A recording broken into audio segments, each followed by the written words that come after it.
Stone presenting Vira, truly independent AI homes, 0% no other charges. போரூருக்கே இது புதுசு at Kattupakkam Porur. Modi, Amit Shah, Nadda, PL Santhosh இவங்க எல்லாத்துக்குமே என்னோட கருத்தா நான் சொல்றது என்னன்னா, நீங்க உங்க பலத்துக்குரிய சீட்டை வாங்குங்க. கூட்டணி ஆட்சிங்கிறதெல்லாம் நீங்க வற்புறுத்தி அவரை சம்மதிக்க வச்சா தம்பித்துறைக்கு கதையை தான் விடுவாங்க. அதனால அந்த கதைக்குள்ளெல்லாம் போகாதீங்க. 120 சீட்டு எடப்பாடி நின்னார்னா, ரெட்டலை நின்றுச்சுன்னா 65 சீட்டு தாமரை நிற்கணும். பெரிய கட்சிகள்லாம் நம்ம கூட கூட்டணிக்கு வர தயாரா இருக்கு. எல்லாம் அவர் சொல்றது இப்படி வழக்கம்தான். இது இன்னைக்கு சொன்னதில்லை, எல்லா காலகட்டத்திலும் இவர் சொல்லக்கூடியதுதான். தேமுதிகவுக்கு அதிமுக ராஜ்யசபா சீட்டு தருவதாக உறுதி அளிச்சாங்க. அவங்க பாமகவுக்கு மதிப்பு கொடுக்குறாங்க. 96ல் பண்ண மாதிரி ஒரு அடி அடிச்சிட்டாங்கன்னா இது ஆகுனால பாமக கூட்டணி வேணும்னு அவர் நினைக்கிறார். பாஜகவும் அதிமுகவும் என்ன மாதிரி வியூகத்தை வகுக்க போறாங்க? 20% வாக்காளர்ல பெரும்பகுதி எடப்பாடி பாஜக கூட போயிட்டாரு, தப்பு, சீமான் பண்ற சரிதானு அவங்க நினைக்கிறாங்க. எடப்பாடிக்கும் அது தெரிஞ்சனால தான் அதை பற்றி கருத்தே சொல்லாம கடைசியா உப்புக்கு சப்பாட்டு பாஜகவை திருப்திப்படுத்துறதுக்கு ஒரு நாம்கே வாஸ்தே.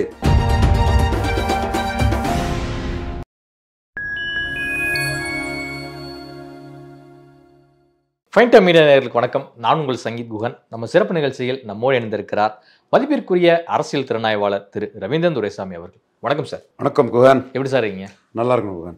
சமீபத்தில் பாஜக தேசிய தலைவர் JP நட்டா அவர்கள் தமிழ்நாடு வந்திருந்தார். தமிழ்நாடு வந்ததும் அவர் கட்சி நிர்வாகிகளோடு பலகட்ட ஆலோசனைகளை மேற்கொண்டிருந்தார்.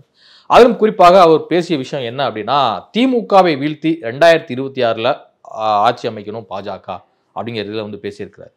அவருடைய பேச்சு உணர்த்துவது என்ன? பாஜக ஒரு கூட்டணி ஆட்சியில் பங்கு பெறணுங்கிற அமித்ஷா கருத்தை தான் நட்டாவும் வலியுறுத்தி இருக்கிறாரு. கூட்டணி ஆட்சி தான் அப்படிங்கிறது அந்த அவருடைய பேச்சு உணர்த்து எடுத்துக்கலாமா? எடுத்துக்கிறாரு. அந்த கூட்டணி ஆட்சி தொடர்பாக காமன் மினிமம் ப்ரோக்ராம் பற்றியெல்லாம் அமித்ஷா போயிட்டு இருந்தார், பேசினார். எடப்பாடி அதற்கு எதிராக ஒரு அறிக்கை கொடுத்துருந்தாரு. தம்பித்துறை வச்சும் அவங்க கேடரோட முறையில் பூஸ்ட் பண்ணுற கொடுத்துருந்தாரு. ஆனால் அவங்க கட்சி கூட்ட தீர்மானத்தில் போடலை. நான் தீர்மானத்தில் போடுவாருங்கிறது தான் தம்பி ரிஷி போன்றவங்கள்ட்டெல்லாம், பிரசாந்த் போன்றவங்கள்ட்டெல்லாம் தீர்மானம் போட்டுருவார் தனியாட்சின்னு சொன்னேன். பட் அது தீர்மானம் போடுறதுக்கு முன்னாடியே பேசிட்டாரு. ஆனால் தீர்மானத்தை போட்டு தனியாட்சிங்கிறதுல பாஜக கூட சண்டை போக விரும்பலை. அவர் பாஜகவிலையும் 4 சீஃப் மினிஸ்டர் கேண்டிடேட் இருக்கிறாங்க, இங்கே இருக்கிறாங்க, டெல்லியில் இருக்கிறாங்க. ஆசை யாருக்கு தான் விட்டு, தப்பில்லை, அரசியல்வாதி ஆசையில் தான் வருவாப்பில், அதில் ஒன்றும் தவறு இல்லை. எல்லோருக்குமே இருக்கலாம், எல்லாருக்குமே இருக்கலாம். பாஜகவில் தமிழ்நாட்டுக்குள்ளே 4 பேர் இருக்காங்க, டெல்லியில் ஒருத்தர் 5 சிஎம் கேண்டிடேட் இருக்கிறாங்க. அப்போ இவ்வளோ சிஎம் கேண்டிடேட்டை வச்சுருக்க கட்சிக்கு நான் என்னோட கருத்தை மோடி, அமித்ஷா, நட்டா, பிஎல் சந்தோஷ் இவங்க எல்லாத்துக்குமே என்னோட கருத்தை நான் சொல்கிறது என்னென்னா, நீங்கள் உங்கள் பலத்துக்குரிய சீட்டை வாங்குங்க. கூட்டணி ஆட்சிங்கிறதெல்லாம் நீங்கள் வற்புறுத்தி அவரை சம்மதிக்க வச்சா அது நாங்கள் திராவிட இயக்கம் தோக்கிறதுக்கு முன்னே தோத்துட்டோன்னு ஆயிரும், 80ல் கூட்டணி ஆட்சி தோற்று போச்சுன்னு தம்பித்துறைக்கு கதையை தான் விடுவாங்க. அதனால் அந்த கதைக்குள்ளெல்லாம் போகாதீங்க. நீங்கள் ஜெயலலிதா இல்லை, நீங்கள் எடுத்தது ரெட்டையிலில் 20.4%. முபாரக் ஓட்டையும் டாக்டர் கிருஷ்ணசாமிக்கு ஓட்டையும் கழிச்சா உங்கள் ஓட்டு 19.4%. தாமரையில் அண்ணாமலையோட உழைப்பில், அண்ணாமலைக்கு லீடர்ஷிப்பில், அண்ணாமலையோட அயராத உழைப்பில், வாராத வந்த மாமணியா தமிழக பாஜகவுக்கு வந்த அண்ணாமலையோட கெப்பாசிட்டியில் எடுத்தது, அவர் அமைத்த வீகத்தில் தினகரனை கொண்டு வந்து எல்லாம் எடுத்தது தாமரையில் 11.4%. இதில் தாமரை ஓட்டுன்னா இதில் ஏசி சண்முகம் ஓட்டு இருக்குது, பாரிவேந்தர் ஐயா ஓட்டு இருக்குது, நண்பர் தேவநாதன் யாதவ் ஓட்டு இருக்குது, ஜான் பாண்டியா அண்ணனுக்கு ஓட்டும் இருக்குது. அப்போ இவங்க 4 பேர் ஓட்டும் அதில் இருக்கும்போது அவங்களும் தாமரையில் எடுத்தாங்கங்கிறனால அவங்களுக்கான சீட்டை பாஜக கொடுத்துக்குவாங்க. நீங்கள் உங்கள் ஓட்டு 19.4, பாஜக மற்றும் அதோட கூட்டணியில் தாமரையில் நின்ற கட்சிகளின் ஓட்டு 11.4. இதற்கேற்ப 120 சீட்டு ரெட்டலை நின்னா 65 சீட்டு தாமரை நிற்கணும். இதைத்தான் இன்றைக்கி சமூக வலைத்தளத்தில் அண்ணாமலை பற்றுதல் கொண்டவங்க, மோடி மேலே பற்றுதல் கொண்டவங்க, பாஜக வளரும்னு நினைக்கிறவங்க எல்லாரும் கேட்டுட்ருக்காங்க. ஆட்சியில் பங்குங்கிறது 2ஆம் கட்ட தலைவர்களுக்கு நோக்கமாக இருக்கலாம். ஆனால் கட்சி வளர்ச்சிங்கிறது அதிக சீட்டில் தாமரை போட்டிடுறதுல தான் கட்சிக்கு வளர்ச்சி இருக்குது. 120 சீட்டு எடப்பாடி நின்னார்னா, ரெட்டலை நின்றுச்சுன்னா 65 சீட்டு தாமரை நிற்கணும். இந்த மாதிரி ரேஷியோ அதுக்குள்ளே இருந்து கொண்டு வரணும். 65 கொஞ்சம் குறவு தான் அதில், என்றாலும் இது சட்டமன்றம் பார்லிமெண்ட்டுன்னு அவங்க சொல்கிறதுனால இந்த இதை சொல்லணும். இதுக்கு வந்து பார்லிமெண்ட் வேறு சட்டமன்றம் வேறுன்னு இவர் வாதத்தை வைப்பார். அதிமுக முதல்ல ஆட்சிக்கு வந்த புதுச்சேரியில் சீமானுக்கு என்ன பிரைம் மினிஸ்டர் கேண்டிடேட்டாக இருந்தது? நாம் தமிழர் சீமான் லீடர்ஷிப் இல்லாத, ஈர்ப்பு சக்தி இல்லாத, எடப்பாடியை தட்டி தூக்கி 3வது வரல எடப்பாடியோட அதிமுக அரட்டலை 4வது தள்ளல, முத ஆட்சியை பிடிச்ச அரட்டலை 4வது போகல. நீங்கள் காங்கிரஸ் பாஜக விடுங்க, பிஎம் கேண்டிடேட் இருந்து சீமானுக்கு என்ன கேண்டிடேட் இருந்து அவரோட கீழே போயிட்டு இல்லையா? அது பிறகு ஜெயலலிதா உயிரோடு இருந்தால் புலவங்கோட்டில் 15% குறைஞ்சிருப்பாங்களா? ஜெயலலிதா உயிரோடு இருக்கும்போது நோட்டா கீழே போன சீமானு கீழே நீங்கள் புலவங்கோடு இடைத்தேர்தலில் போயிட்டீங்களே. ஸோ கன்னியாகுமரியில் 4வது போயிட்டீங்க. திருநெல்வேலியில் சீமான் எடுத்த ஓட்டு நீங்கள் எடுத்த ஓட்டு ஈக்குவல் தான். உங்களுக்கு கிருஷ்ணசாமிக்கு தேவேந்திரகுல வேளாளர் ஓட்டு, முபாரக்கு பாளையங்கோட்டையில் கொஞ்சம் முஸ்லீம் பூத்தில் வந்த ஓட்டு, தேமுதிக ஓட்டு, இவ்வளோ உங்களுக்கு ஹெல்ப் பண்ணியிருக்குது. அதே மாதிரி ராமநாதபுரத்தில் சீமான் ஓட்டும் எடப்பாடி ஓட்டும் ஒன்று தான், அங்கேயும் தேமுதிகலாம் ஹெல்ப் பண்ணியிருக்குது. இதெல்லாம் பார்க்கும்போது அதிமுக தன் பலத்தை வந்து ஏற்றுக்கணும். 19.4 தான், 20ன்னு வச்சுடுங்க, இது 11.4 தான், அது 11ன்னு வச்சுடுங்க. அங்கே 100 சீட்டுன்னா 55 சீட்டு, 120ன்னா 65 இவங்களுங்கிற மாதிரி ஒரு ரேஷியோ, 20:11ங்கிற ஒரு ரேஷியோவுக்கு அதை கொண்டு போய் தொகுதி பங்கீடு பண்ணணும். இதை வெளிப்போடு இருக்கக்கூடிய பாஜக கேடர்ஸு அவங்க தான் இதுக்கு மெயினாக கவனமாக பண்ணணும். ஏன்னா இதை விட்டு கொடுத்துட்டு போகிறதுக்கும் வித்துட்டு போகிறதுக்கும் நிறைய பேர் பாஜகவுக்குள்ளே வந்து எடப்பாடிக்கு புரோக்கர்ஸ் இருக்கிறாங்க, எடப்பாடிக்கு ஆட்கள் இருக்கிறாங்க, பாஜக நிற்கணும்னு கேட்கக்கூடிய ஆட்களே இருக்கிறாங்க. ஸோ அந்த இடத்துக்குள்ளே எடப்பாடி 20% வாக்குகளை மோடி பிரதமர்னு 29க்காக பாஜகவுக்குள்ளே கொண்டு வந்தது நல்லது தான், அது நம்ம மறுக்கெல்லாம் வரவேற்கிறோம். ஆனால் பலத்திற்கேற்ற பங்கீட்டில் அண்ணாமலைக்கு உழைப்பு வீணாயிர கூடாது. அதுக்கு வந்து இப்போ உள்ள தலைவர் நயனா நாகேந்திரன் அவரும் ஒரு மெச்சூர்டு லீடர் தான், பொறுப்பானவர் தான், கட்சி நலனை காப்பாற்றுவார், நான் உறுதியாக நம்புகிறேன். இப்போ அதே சமயம் அதிமுகவினுடைய செயற்குழு கூட்டம் வந்து சமீபத்தில் நடைபெற்று முடிந்திருக்கிறது. அதில் பேசிய எடப்பாடி பழனிசாமி என்ன சொல்றாரு அப்படின்னா, கூட்டணியை பற்றி நீங்கள் கவலைப்படாதீங்க, நீங்கள் வந்து தீவிரமாக கள வேலைகளை மட்டும் செய்யுங்க. அதே சமயம் பல கட்சிகள் வந்து பெரிய கட்சிகள்லாம் நம்ம கூட கூட்டணிக்கு வர தயாராக இருக்குது, அது வந்து வந்தவுடன் நான் சொல்கிறேன் அப்படிங்கலாம் சொல்லியிருக்காரு. இது தொண்டர்களுக்கு உற்சாகத்தை ஏற்படுத்துவதற்காக இந்த பேச்சா, அல்லது அவர் எதுவும் ஒரு பெரிய டீம் வருது அப்படின்னு சொல்லிட்டு எதிர்பார்க்குறாரு? அவரு இந்த மாதிரி சொல்றல சமத்தர் 2024 என்ன சொன்னார்?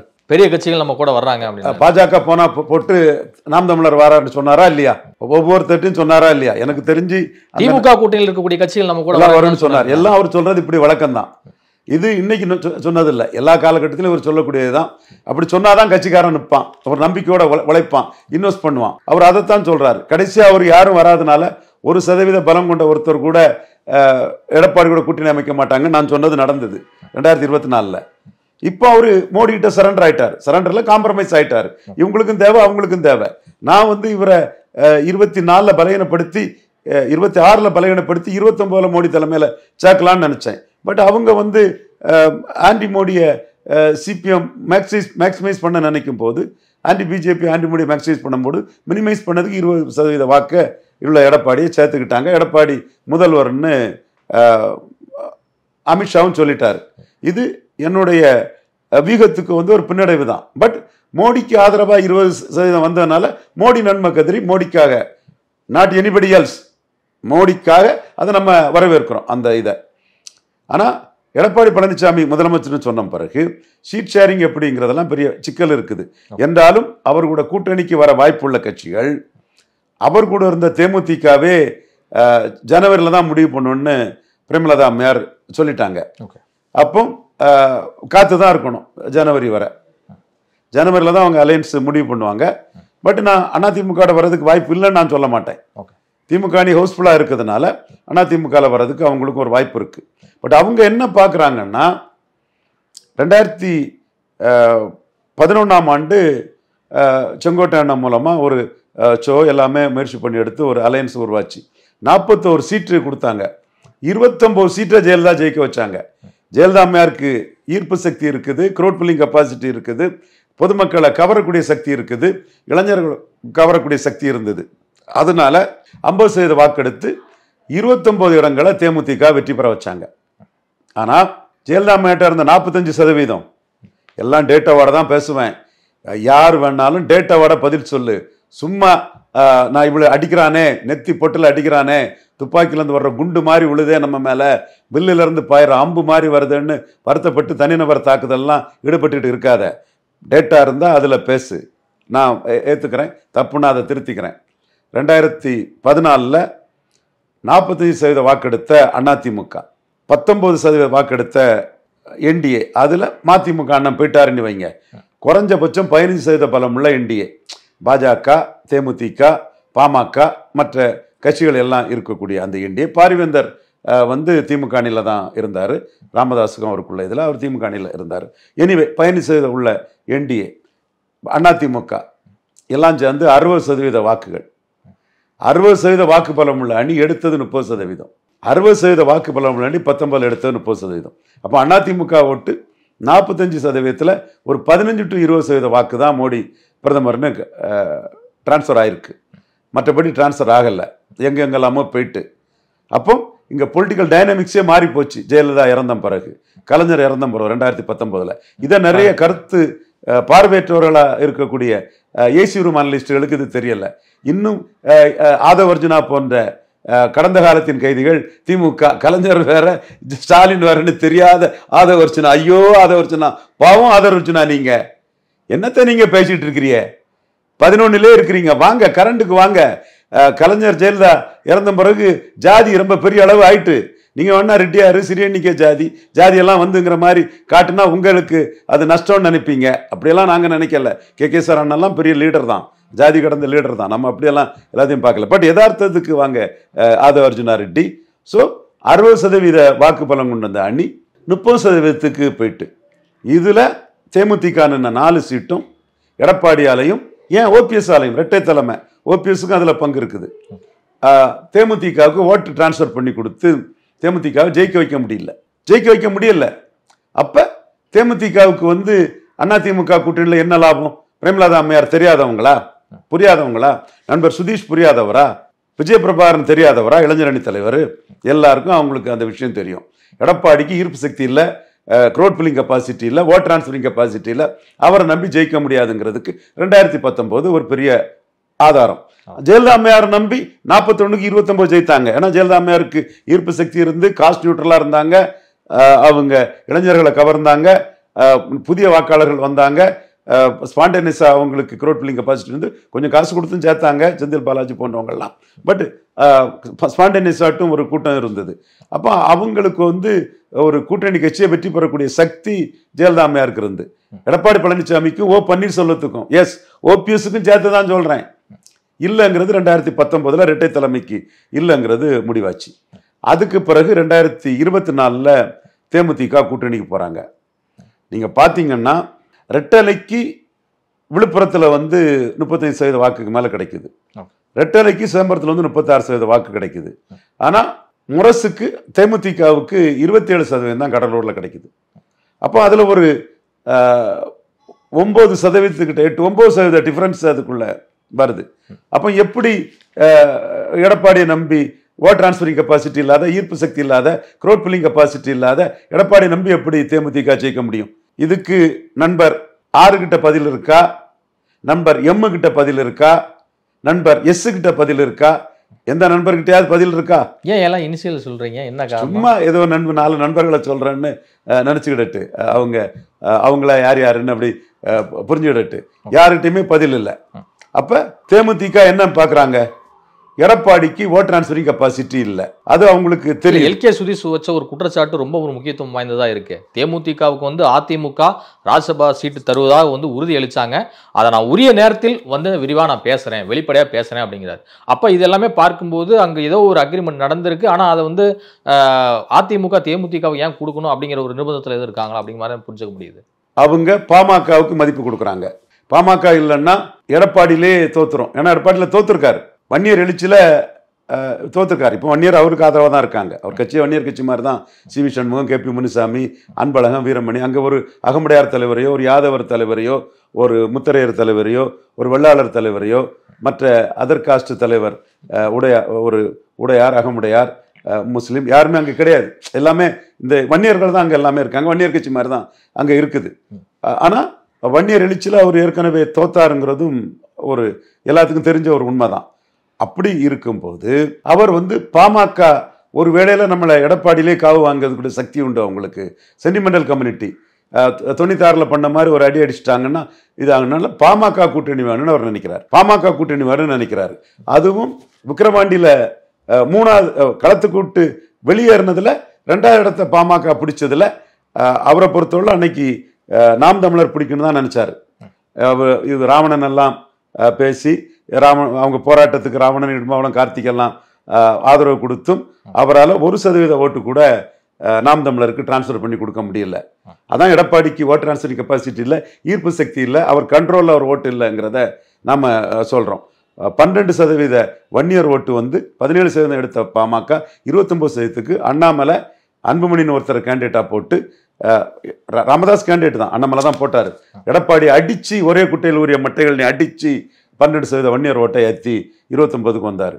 யாரும் எதிர்பாராத வகையில் 23% நான் வன்னியர் பறையர் வாக்குகள் ரெட்டலைக்கு விழுந்த வாக்குகள் உதயசூரியனுக்கு போயிட்டு அப்பந்தான் சீமானு ரொம்ப தெள்ள தெளிவாக உணர்ந்தார். எடப்பாடிக்கு ஓட் டிரான்ஸ்ஃபரிங் கெப்பாசிட்டி கிடையாது, சீட் கன்வெர்ட்டிங் கெப்பாசிட்டி கிடையாது. நடிகர் விஜய்க்கு வெத்து வேட்டு செல்லாத நோட்டு, ஜான் ஆரோக்கியசாமி சொல்ற மாதிரி விஜய்க்கு 50,000 ஓட்டும் கிடையாது, 20% ஓட்டும் கிடையாது, விஜய் வேஸ்ட்டு வெத்து வேட்டு செல்லாத நோட்டுங்கிறத சீமான் விக்கிரவாண்டியில தான் தெள்ள தெளிவாக உணர்ந்தார். அப்போ விக்கிரவாண்டி அரசியல் எடப்பாடியை மீறி ராமதாஸை 2வது இடத்துக்கு போலரைசேஷனில் கொண்டு வந்துட்டு. அப்போ ராமதாஸ் இல்லைன்னா வட தமிழகத்தில் போலரைசேஷன் வருதுன்னு வைங்க, ராமதாஸ் இருக்கிற அணி 2வதுக்கு வந்துருமே. அப்போ ராமதாஸ் முக்கியமானவர்னு எடப்பாடி கணக்கு போடுறார். நான் எடப்பாடி சமர்த்தர், கில்லாடி, பெரிய ராஜதந்திரி, அவருனால தான் சசிகலாவெல்லாம் வீழ்த்தி தாக்கு பிடிச்சு கொண்டு போக முடியுது. நான் அதெல்லாம் மறுக்கலை. இப்போ அவருக்கு எதிராக சில வியூகங்களை நம்ம பண்ணுறோம், செயல்படுறோங்கிறத நம்ம வெளிப்படையாக தான் சொல்லிட்டு இது பண்ணுறோம். அதே வேளையில் மோடி கிட்ட 20% வாக்கை கொண்டு வந்ததை நம்ம வரவேற்கிறோம், பாராட்டோம். நம்ம மோடி நன்மைக்காக அதை வி வெல்கம் இட். ஸோ அவர் பாமகவுக்கு முக்கியத்துவம் கொடுக்குறாரு. பாமகவுக்கு முக்கியத்துவம் கொடுக்கறனால தேமுதிகவுக்கு ராஜ்சபா இல்லைன்ட்டாரு. எனக்கு தெரிஞ்சு அவர் ராஜ்சபாங்கிறது அக்ரிமெண்ட் எப்படி போட்டிருப்பாருன்னா, அந்த டைமில் அவருக்கு யாருமே இல்லை. தேமுதிக இல்லைன்னா நான் சொன்ன மாதிரி 15%க்கு போயிருப்பார். அவர் 19.4% வாக்கு எடுத்தது. அவரை 15க்குள்ள நான் நிறுத்துவேன்னு சொன்னேன், அதில் தோத்துட்டேன். ஆனால் அப்படி நிறுத்த முடியாத காரணம் வன்னியர்கள் வாக்கும் தேமுதிக இதுவும் தான் காரணம். அன்னைக்கு 5 சீட்டு தேமுதிக கொடுத்தாரு. அப்போ அவருக்கு கூட்டணிக்கு ஆள் இல்லாதனால 5 சீட்டு தேமுதிக கொடுத்தாரு. இந்த அக்ரிமெண்ட்டும் கொடுத்துருப்பார். நான் என்ன நினைக்கிறேன்னா, இந்த அக்ரிமெண்ட் 25லயும் வருது, 26லயும் வருது.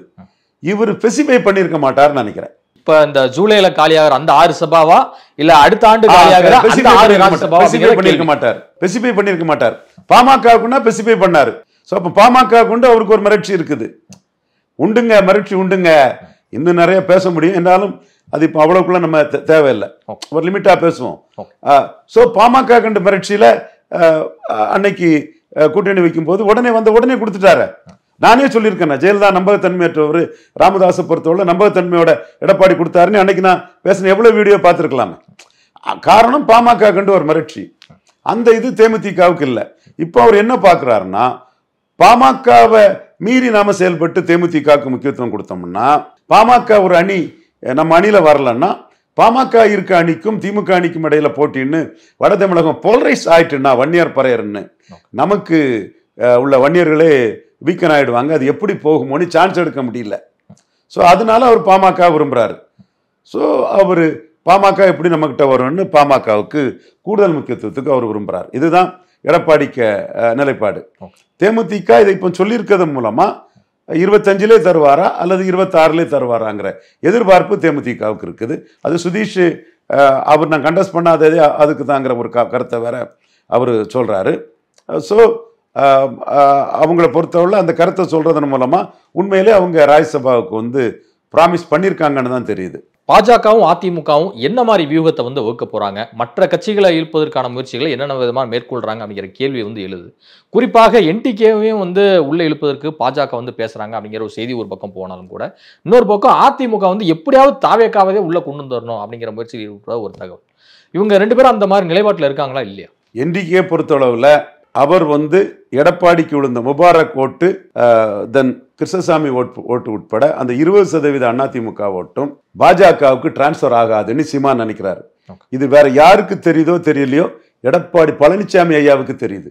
சீமான் இந்த 20% ஓட்டும் பாஜகவுக்கு டிரான்ஸ்பர் ஆகாது. ஒரு துல்லியமான கால்குலேஷனோட இருக்காரு போல. ரொம்ப துல்லியமான, வெரி ஸ்ரூட் லீடர் சீமான். எடப்பாடியும் ஸ்ரூடு தான். பட் சீமான் வந்து இயல்பிலே பேசிக்கே அவருக்கு அந்த டெட்டர்மினேஷனும் கன்சிஸ்டன்சியும் இருக்கு. எடப்பாடி கன்சிஸ்டன்ட் கிடையாது. கமல்யான் மாதிரி பச்சவந்தி மாதிரி நடத்த மாத்துவார். பாஜக எதிர்ப்பும் பாரு, ஆதரவும் பாரு. அண்ணாமலை அதை இன்டெரக்டா சொன்னாரு. சீமா அண்ணன் உறுதியானவர், துணிஞ்சு நிற்கிறாருன்னு அண்ணாமலை சொன்னது எடப்பாடி பச்சவந்தி நடத்த மாத்துவாருங்கிறதுக்காக தான் அண்ணாமலை அந்த SRM இதுல சீமானுக்கு லீடர்ஷிப்பை அப்படி தூக்கி விட்டு எடப்பாடி பச்சவந்திங்கிறதையும் சொன்னார். இப்ப இந்த இடத்துக்குள்ள எடப்பாடிக்குள்ள இந்த 20% ஓட்டும் பாஜக எதிர்ப்பு, அண்ணாமலை எதிர்ப்பு, இதெல்லாம் சொல்லி திமுக எதிர்ப்பு தான் main. Say no to drug and டிஎம்கேன்னு சொன்னாலும் இதையும் சொல்லி எடுத்த ஓட்டு.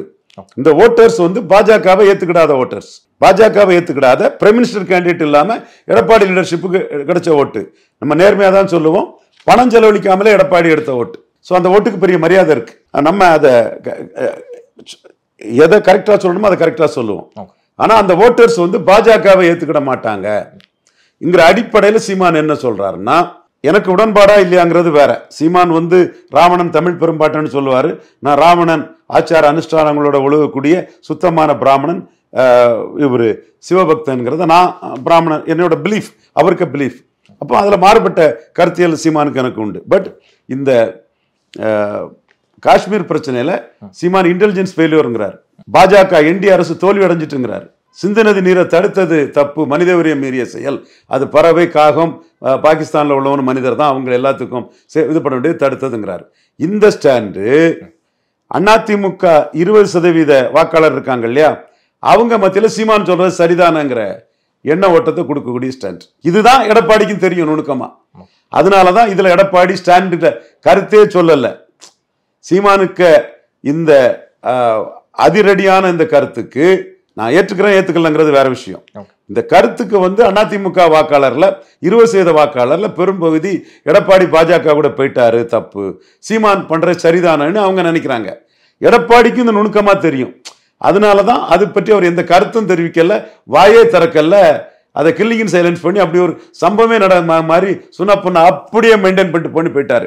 கடைசியா நான் இதை பேசின பிறகு, நான் வெளிப்படையா பேசின பிறகு பாஜகவினர் வந்து இன்னைக்கு பாஜக மாநில தலைவர் போராட்டம் கூட அதுக்கு வச்சிருக்கிறாரு. இதை தங்களுக்குள்ள இஷ்யூவா சொல்லும் போது, சீமான் அதற்கு மாற்று கருத்தை சொல்லும் போது, இந்தியாவிலே தேஜஸ்வி யாதவ், சித்தாராமையா, சீமான், அதுல சீமான் தான் ஸ்ட்ராங்கான மாற்று கருத்தை சொல்லியிருக்காரு, போல்டா சொல்லியிருக்கிறாரு. அப்ப இவர் வந்து அந்த கருத்து சொல்லுங்க பட்சத்துல அந்த 20% அதிமுக வாக்காளர்கள்ல பிஜேபியை பிடிக்காதவங்க, எலிதவளை நட்பா இந்த கூட்டணி பேரும் பொருந்தா கூட்டணியா பேரும்னு நினைக்கக்கூடியவங்க சீமான் பக்கம் வருவாங்கன்னு சீமான் கணக்கு போடுறாரு. அப்ப நீங்க எல்லாரும் ஒரு விதமா சீமான சிந்திச்சா அவர் இன்னும் விதமா சொல்லி கோல் போட்டு சக்சஸ் பண்ணுவாரு. இந்த 20% அதிமுக ஓட்டை டார்கெட் பண்ணிட்டாரு. அப்ப இதுல நான் அதிமுக ஓட்டுகளை மொத்தமா டார்கெட் பண்ணிட்டாரு. ஏன்னா பாஜக அலையன்ஸ்ல நிறம் மாதிரி தன்னோட ஸ்டாண்டை மாற்றி காலையில் ஒன்று சாயங்காலம் ஒன்றுன்னு லீடர்ஷிப்பை டைலூட் பண்ணி ஒரு நிலையற்ற தன்மை கொண்டவர், ஒரு ஸ்டெடியானவர் இல்லைன்னு எடப்பாடிக்கு லீடர்ஷிப் வந்த பிறகு அந்த ஓட்டர்ஸ் ஸ்டெடியா சீமான் ஆதரிப்பாங்கன்னு சீமான் அதுக்கு குறி வச்சு இந்த ஸ்ட்ராங் ஸ்டேட்மெண்ட்டை சீமான் சொன்னார். சீமானுக்கு இந்த ஸ்டேட்மெண்ட்டுக்கு இன்னொரு காரணம் என்னன்னா, 60% வர வேண்டிய அதிமுக, பாஜக, மதிமுக, பாமக அணி 30% தான் வந்து எப்போ புல்வாமா ஸ்ட்ராட்டஜிக்கல் ஸ்ட்ரைக்ல ஜாட்டுகள் தேசபக்தியோட 60% மேல ஹரியானால போட்டாங்க. ராஜ்புட்டுகள் இமாச்சல்ல பிராமின்ஸ் 60% மேல போட்டாங்க. உத்தரகண்ட் 60% மேல ராஜ்புட்ஸும் பிராமின்ஸும் ஓடிய தேசபக்தியும் தேவபக்தியும் உள்ள பிராமணர்கள் ராஜ்புட்டுகள் போட்டாங்க. ஜாட்டுகள் பெரிய அளவுல போட்டாங்க. ராஜஸ்தான்ல 60 தாண்டிச்சு. ஆனா இங்க 60 வர வேண்டிய தமிழ்நாட்டுல புல்வாமா தாக்குதலுக்கு பிறகும் 30 தான் வந்தது. அப்பந்தான் சீமான் அதுல ரொம்ப ஸ்ரூடா நுணுக்கமா கவனிக்கிறாரு. இது ராவுக்கு தெரியுமா, சூவுக்கு தெரியுமா, மாவுக்கு தெரியுமா? தெரியாது. சீமானுக்கு தெரியும், எடப்பாடிக்கு தெரியும். அப்ப இதுதான் தமிழ்நாட்டுக்கு நிலைமை. அப்போ இந்த இதுல நம்ம ஸ்ட்ராங்கா ஒரு கருத்து சொன்னா, அதிமுக 20% பெரும்பகுதி சீமான் சொல்றது சரிதானே, எடப்பாடி சந்தர்ப்பாத கூட்டணிக்காக பேசாம இருக்கிறாருன்னு அந்த ஓட்டர்ஸ் வந்து சீமான ஏத்துக்குவாங்க. இப்போ புரியுதா எவ்வளவு சென்சிட்டிவான இஷ்யூ மோடிக்கு? என் போன்றவர்களே மோடி பக்கம் தெளிவா நின்று ஜாட்டுகள் நிற்பாங்க, ராஜ்புட் நிற்பாங்க, தேசபக்தியும் உள்ள பிராமணர் நிற்பாங்கன்னு சொல்லக்கூடிய ஒரு கருத்துல தமிழ்நாட்டில் புல்வாமா தாக்குதலுக்கு சர்ஜிக்கல் ஸ்ட்ரைக்கு எந்த எஃபர்ட்டும் இல்லை, 60 வர வேண்டிய இடத்துல 30 வந்துட்டுன்னு சொல்லும் போது சீமான் நுணுக்கமா அறிவுபூர்வமா இந்த 20% அதிமுக ஓட்டர்ஸும் பாஜகவுக்கு டிரான்ஸ்பர் ஆக மாட்டான், நம்ம கருத்துக்கு கரெக்டா நிற்பான்னு அவரு கோல் அடிக்கிறார். எடப்பாடிக்கும் அது தெரிஞ்சனாலதான் அதை பற்றி கருத்தே சொல்லாம கடைசியா உப்புக்கு சப்பாட்டு பாஜகவை திருப்திப்படுத்துறதுக்கு ஒரு நாம்கே வாஸ்தே ஒரு பேரளவுல ஒரு தீர்மானம் போட்டிருக்காரு. ஐயா எடப்பாடி பழனிசாமி அவர்களே, நான் சொல்றதெல்லாம் கரெக்டுன்னு உங்களுக்கு தெரியுமியா, நீங்க பெரிய ஆளு, பட் எங்களுக்கும் தண்ணியிலே தடம் பார்த்து எதுக்கு பண்றாங்கிறது தெரியும். சீமான் உங்களை விடவும் அதுல கில்லாடித்தனமா மக்கள் உணர்வை தெரிஞ்சவர். நீங்க சசிகலா மூலமா அதிமுக பிடிச்சி உங்க திறமையை காட்டுறீங்க. சீமான் யார் தேவையும் இல்லாம தானே சுயம்பா வளர்ந்து இந்திய வரலாற்றிலே தமிழக வரலாற்றிலே யாரும் இல்லாத அளவுக்கு சாதிக்கூடியவர்னா அப்ப எவ்வளவு நுணுக்கமா ஷார்ப்பா விஷயங்களை தெரிஞ்சு சீமான் கரெக்டா பின் பாயிண்டா சர்ஜிக்கல் ஸ்ட்ரைக் பண்ணக்கூடியவருங்கிறது எடப்பாடி பழனிசாமிக்கு தெரிஞ்சிருக்கும். ஸோ சீமானுக்கு டார்கெட் இந்த 20% அதிமுக ஓட்டும் பிஜேபிக்கு டிரான்ஸ்பர் ஆகாது, அதை நம்ம அடிச்சு தூக்கிடணுங்கிறது தான் சீமானுக்கு நோக்கம். அதனால்தான் இந்த ஜம்மு காஷ்மீர் விஷயத்துல சிந்து நதி நீர் விஷயத்துல அதிமுக ஓட்டர்ஸ் அண்ட் கேடர்ஸோட ஸ்ட்ராங் கருத்துக்கு அந்த மாநில உரிமை அந்த கருத்துக்கு வலு சேர்க்கக்கூடிய அளவுக்கு சீமான் இந்த கருத்தை சொன்னாரு. ஸோ சீமான் தனிச்சு போட்டியிடுவதன் மூலமா பாஜக ஓட்டு அதிமுகவுக்கு டிரான்ஸ்பர் ஆகாது, அதிமுக ஓட்டு பாஜகவுக்கு டிரான்ஸ்பர் ஆகாது, கூட்டணி கட்சிகள் ஓட்டு ஒன்றுக்கொண்டு சரியா நிற்காது, தான் 8-18 ஆக்கி தனிச்சு போட்டிட்டு மிகப்பெரிய ஜம்பை எடுக்க முடியும்னு சீமான் உறுதியா நம்புறாரு. இதுவரை உங்கள் பல்வேறு கருத்து நன்றி சார்.